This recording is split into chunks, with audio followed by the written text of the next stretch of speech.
Okay, welcome. Today in this session, I am going to discuss about the hydrogen energy.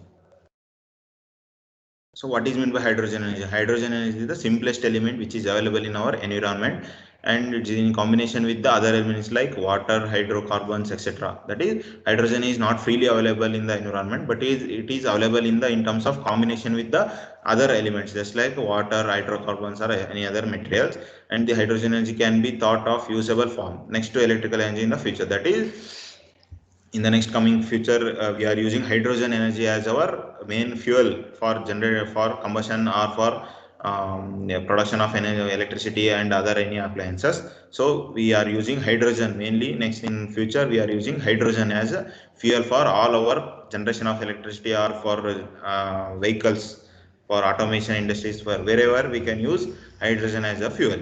And what are the main benefits of hydrogen energy? The use of hydrogen greatly reduces the pollution. The main thing is the hydrogen reduces the pollution, and hydrogen can be produced locally from numerous sources by using the n number of sources that available in our environment. With the help of all these things, we can easily produce the hydrogen. That is, water is abundantly available in our nature. So with the process of some chemical appliance, chemical equipments, we can easily divide the hydrogen and can produce the hydrogen with the from the water molecules.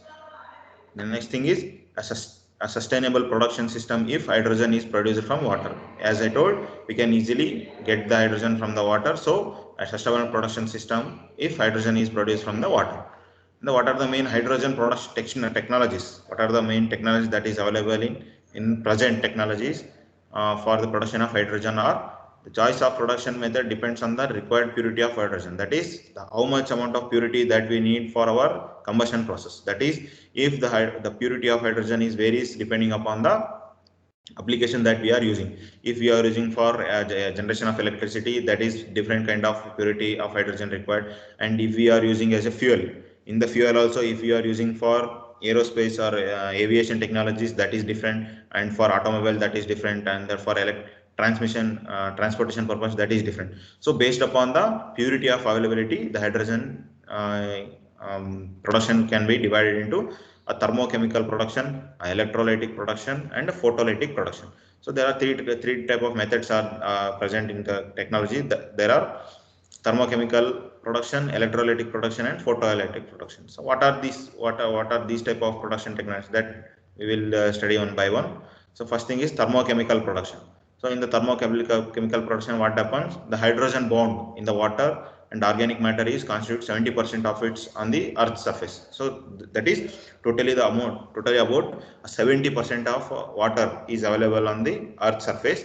So as we know that hydrogen is abundant in the water molecules. So with the division of 70% of the water present on the earth surface, we can easily get the hydrogen from the water and other organic matters. And different thermochemical production methods. So what are the different thermochemical production methods are there? That is steam reforming, partial oxidation or ceramic membrane reactor, biomass gasification, and pyrolysis. That is, these are the three kind of different thermochemical production technologies. That is steam reforming. That is, with the help of production of steam, we can divide the hydrogen molecules. And partial oxidation or ceramic membrane reactor. These are kind of oxidation techniques. So with the help of partial oxidation or ceramic membrane reactors, we can derive the hydrogen from the water molecules or other organic matter molecules, in the biomass gasification and pyrolysis. So first thing is the steam reforming. So what is actually steam reforming? What happens here?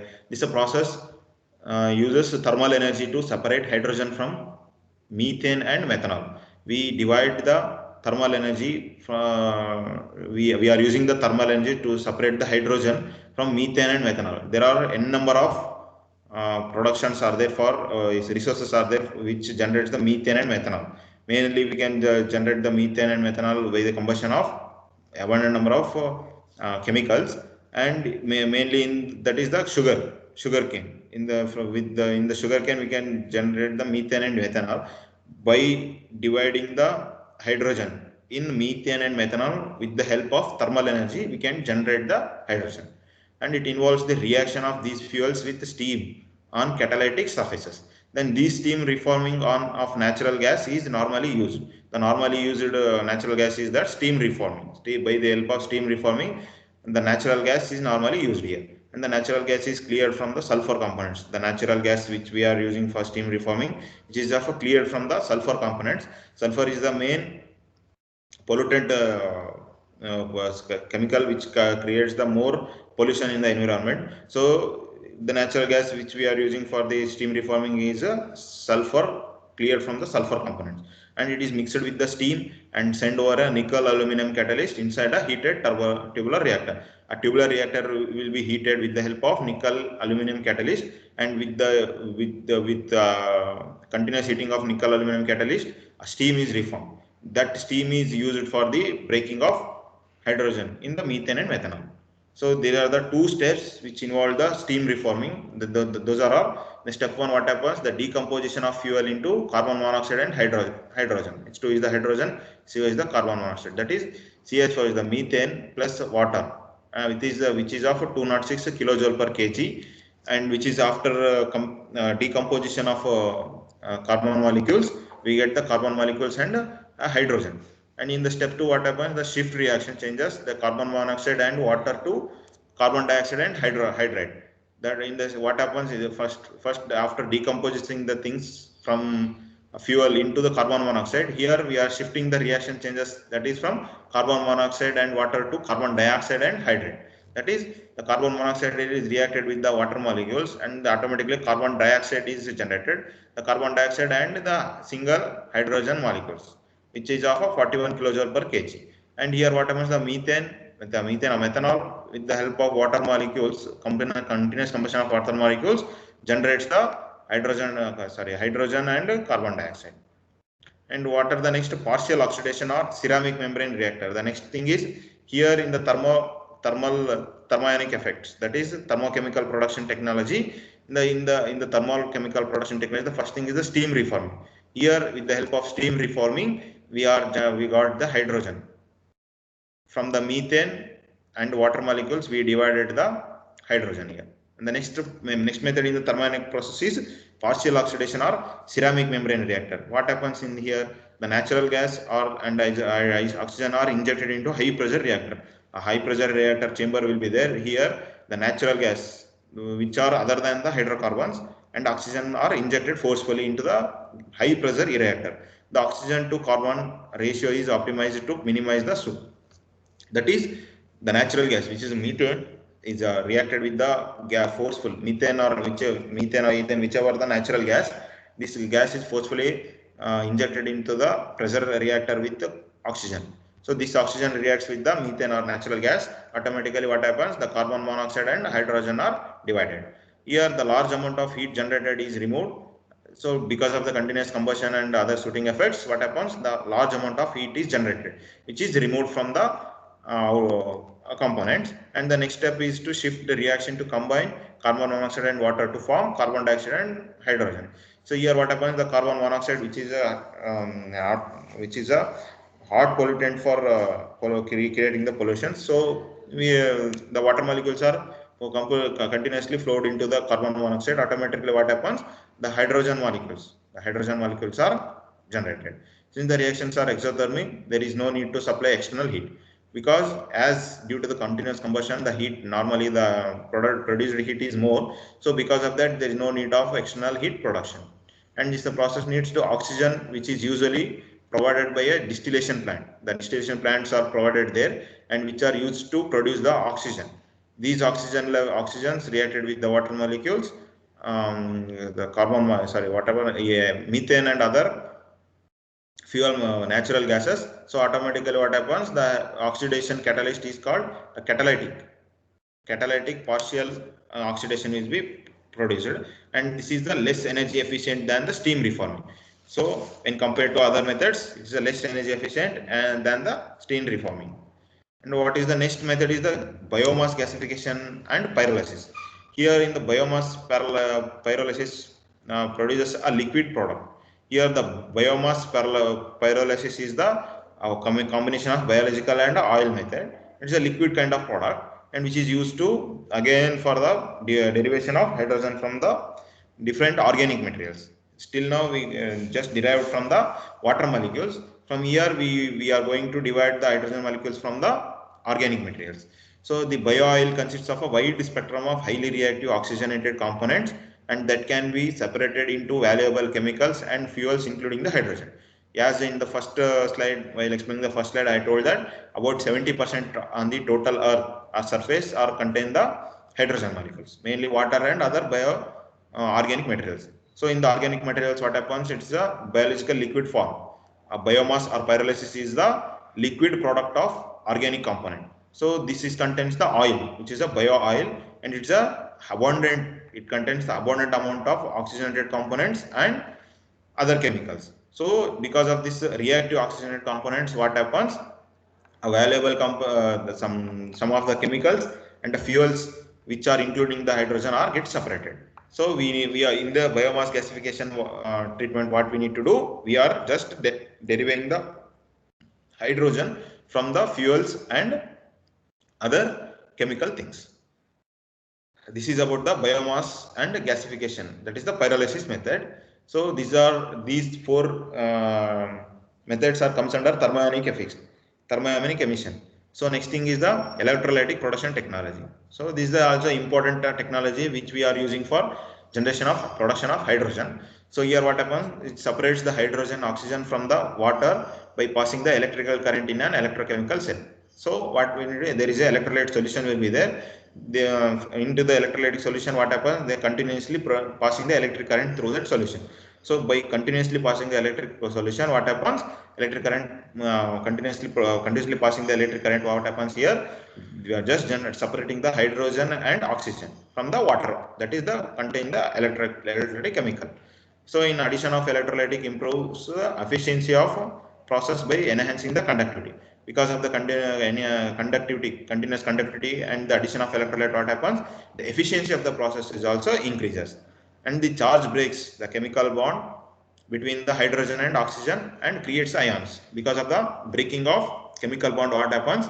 Because of the breaking of chemical bond between the hydrogen and oxygen, it creates ions. By the breaking of hydrogen and oxygens, it creates the ions. So these ions are called hydrogen ions, and these are gets collected at the cathode, and oxygen ions are get connected at the anode. These hydrogen ions are the negatively charged, so it's collected at the cathode, and the oxygen ions are the positively charged, so these are collected at the anode. So in the electrolytic process, what happens? Actually, they are just supplying the electric current continuously into the electrolytic solutions, normally the water molecules. So these water molecule contains the hydrogen molecules and oxygen molecules.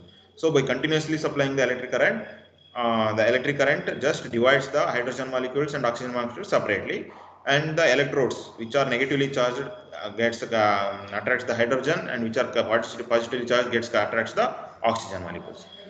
So two types of cells. One thing is the alkaline electrolyzer, and the other thing is the proton exchange membrane.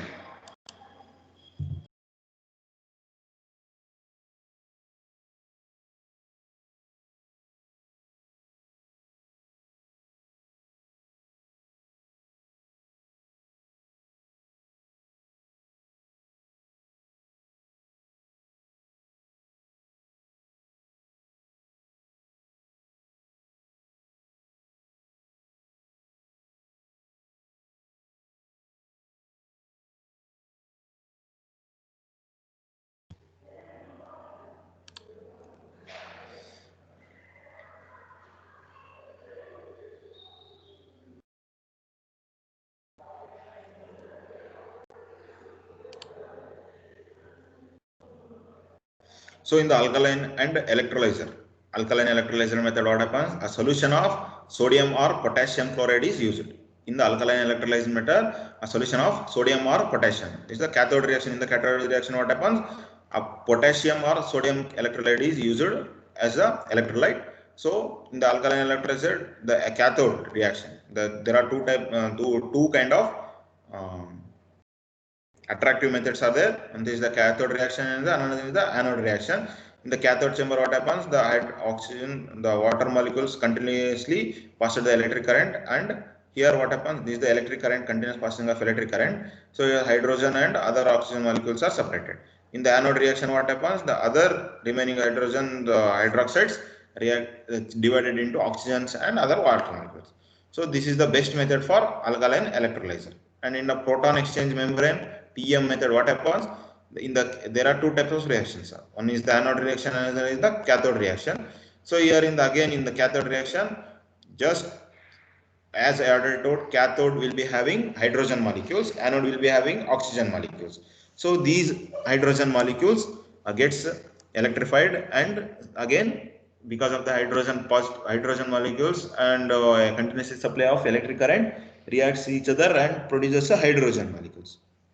Here the water molecules are divided in the anode reaction. What happens in the anode reaction? Oxygen molecules, which are at the oxygen molecules, are gets segregated with the separated from the water molecules, are derived into oxygen molecules and other hydrogen molecules.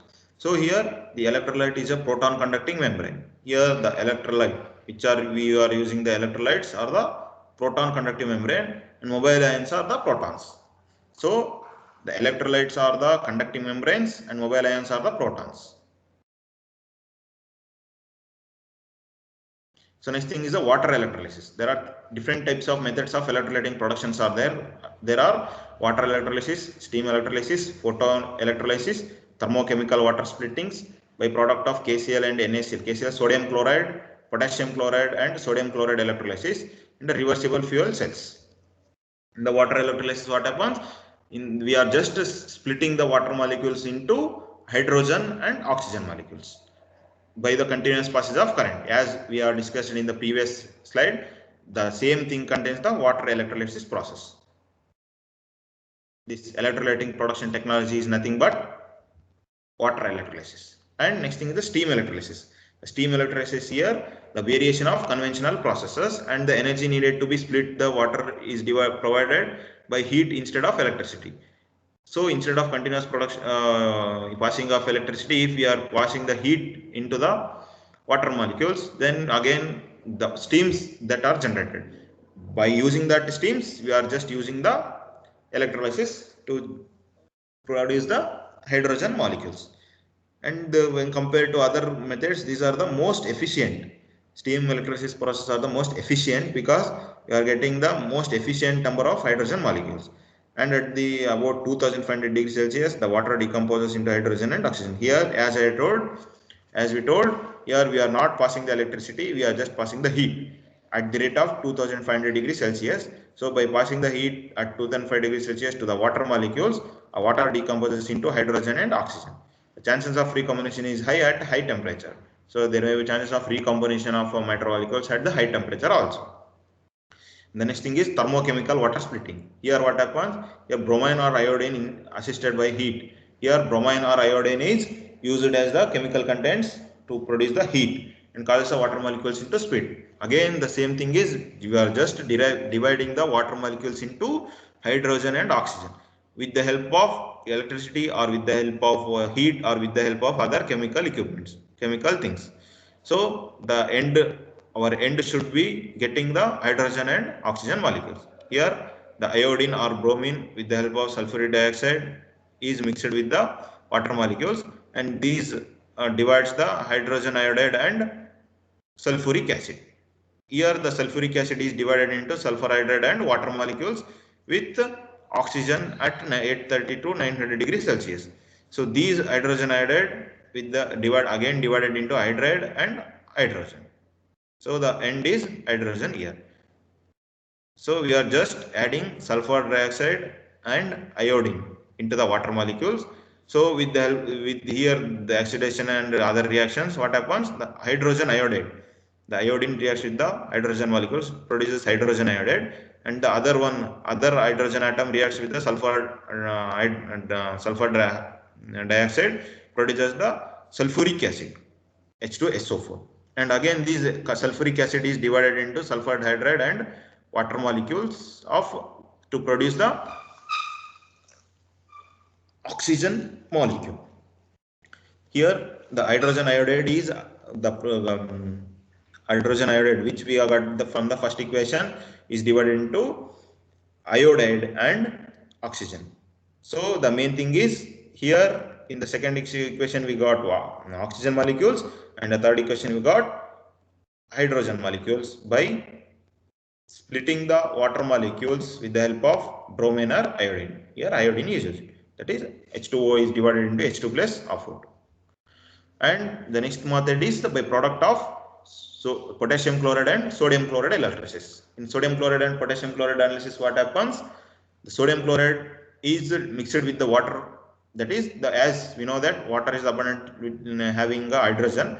So here the sodium chloride and water are mixed and continuous electricity is passed through it, which produces the chloride molecules and sodium hydroxide, and also some part of hydrogen molecules. And next thing is, if we are using potassium chloride with the water molecules by using continuously passing of electricity, what happens? Again, chloride molecules, potassium hydride and hydrogen molecules. That is byproduct of KCl and NaCl electrolysis. The byproducts are hydrogen molecules. In this method, just we are using sodium chloride or potassium chloride with the water molecules with the continuous passing of electricity in that solution. So the byproducts are chlorides and their hydroxides, sodium hydroxide or potassium hydroxide, and the product which we are getting is, the main thing which we needed was hydrogen, that we are getting as the byproduct of KCl and NaCl. The next method is photoelectrolysis. In the photoelectrolysis, the usage of solar power for producing necessary current for electrolysis. The same thing which we are using from the first method, that is water electrolysis. In water electrolysis, what we are using? We are just splitting water into hydrogen and oxygen by current passes. The current maybe we are getting from the conventional energy sources or non-conventional energy sources. So here in photoelectrolysis, what happens? We are using solar energy to generate the electricity which we are using for electrolysis, and that solar energy, that electric current we are using for splitting the water molecules into hydrogen and oxygen, and the remaining thing all are same. We are just using the electricity with the help of non-conventional energy sources, that is solar energy. The next thing is reversible fuel cells. In the reversible fuel cell, what happens? We are operating the PM. PM means, see here,